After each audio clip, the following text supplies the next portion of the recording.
I'm Mar, and once again, this is my opinion. Released in 1978, John Carpenter's Halloween is one of the most influential horror films ever produced. While it wasn't the first slasher film, it popularized the genre, kickstarting a wave that carried over into the 80s. Many sequels followed, and the mythology became convoluted. While the worst entries have their moments, by the mid-90s the series was played out. That didn't prevent another sequel, but thankfully this one went back to lore basics. Halloween H20 is the 7th film in the series, and a direct sequel to the first two, ignoring the Thorn trilogy entirely.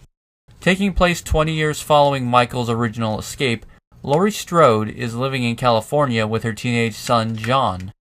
Living under the assumed name Carrie Tate, Laurie is haunted by the events of that fateful night, seeing flashes of Michael and suppressing them with alcohol and pills. She fears Michael is still out there, as his body was never recovered following the hospital explosion. Laurie's fears are realized as Michael finally tracks her down. With Loomis dead, Laurie must bury her fears and face her brother, with only one coming out alive. While I sadly wasn't able to see the film in theaters during its theatrical run, H20 is a sequel that I've always enjoyed. Its prologue sets the rebooted lore nicely, and the majority of the film is paced nicely. It was also great to see Jamie Lee Curtis return 20 years after the fact. This anniversary is partially why the film was made.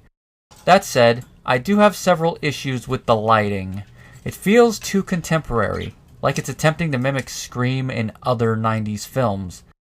While there are moments where it's perfect, such as the opening with Michael stalking from the shadows, parts in the middle seem too bright, especially in scenes involving Michael. The outdoors chase scene comes to mind. I understand the audience needs to see what's transpiring, but not at the expense of mystique.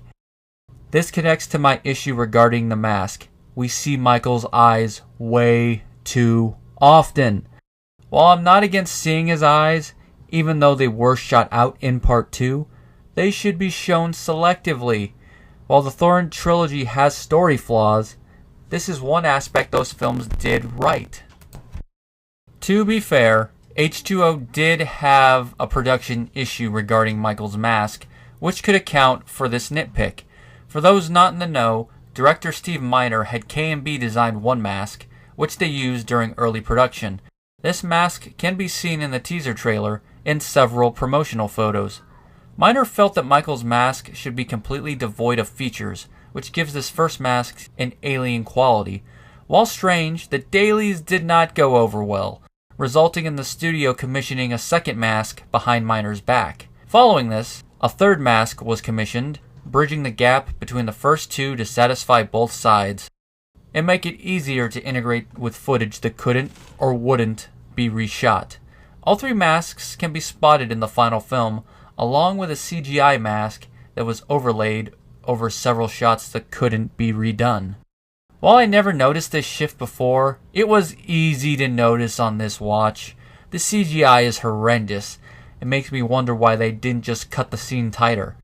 Other shots, it's easy to tell why they weren't included. The angle helps obscure the first mask, and the opening lighting helps with the second mask. As for my thoughts on the mask, while the final mask is passable and I would have simply carried over the Part 6 mask, using Miner's original mask would have been preferable to this cinematography continuity mishap. Wouldn't be the first time the film's used an off mask. Despite the lighting and mask kerfluffle, Steve Miner directed the film decently. While I preferred his Friday the 13th outings on a technical level, Miner handles H20's story with care, getting serviceable to good performances out of the cast. The death scenes are filmed well, even if one is a homage to Part 2 with a larger budget. That said, part of me would have preferred John Carpenter to return to the chair. He was open to the idea, but producer Mustafa Akkad balked at his $10 million director's fee. While some might call this greedy on Carpenter's part, his argument has been the figure stemmed from money Akkad owed him. Without access to royalty paperwork, it's hard to gauge the validity of this statement. If true, I side with Carpenter. If not, I see why Akkad would scoff. Either way, horror fans missed out, as I feel Carpenter's auteur touch would have turned a good film into a great film. If anything, we wouldn't have the lighting and mask kerfluffle. The cast turned out decent performances. Josh Hartnett and Michelle Williams are believable as our teenage leads. Their chemistry could be stronger, but there's enough to believe that they're dating. When compared to her later work, one can see how much Williams honed her craft. LL Cool J plays security guard Ronnie well. While mainly comic relief, he is believable during his few serious moments. Joseph Gordon-Levitt plays the small role of Jimmy. While nothing to run home about here, like Williams, it's interesting to see how far his career has come. Jamie Lee Curtis is the cast standout. While not the only return for this sequel, Nancy Stevens also reprises her role. She is the film's emotional center, the drama carried by her inner demons and external conflicts. Laurie suffers from post-traumatic stress disorder, and Curtis conveys that fact in her performance. The audience empathizes with Laurie. We see the turmoil she's enduring and how hard it is for her to keep everything balanced, even with pharmaceutical aid. Curtis balances this emotional vulnerability with maturity. While not a pushover in the previous two films, Laurie was a dependent, relying on Loomis's aid in the end. While this didn't undermine her as a character, here Laurie doesn't have Loomis to fall back on. She has only her wit and experience, and she uses them well during her final confrontation with Michael.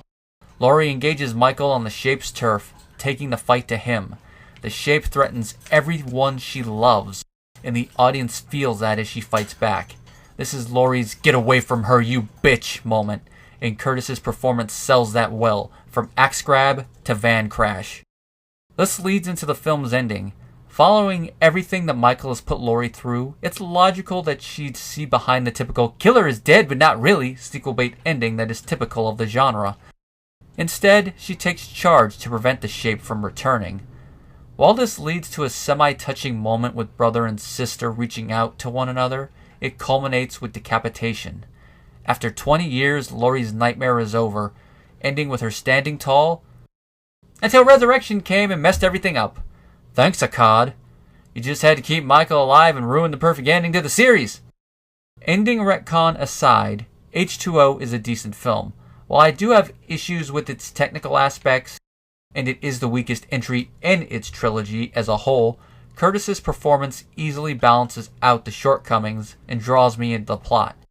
I can easily see myself popping this film in by itself, which is not something I can say for other horror sequels. 3 carved pumpkins out of 5.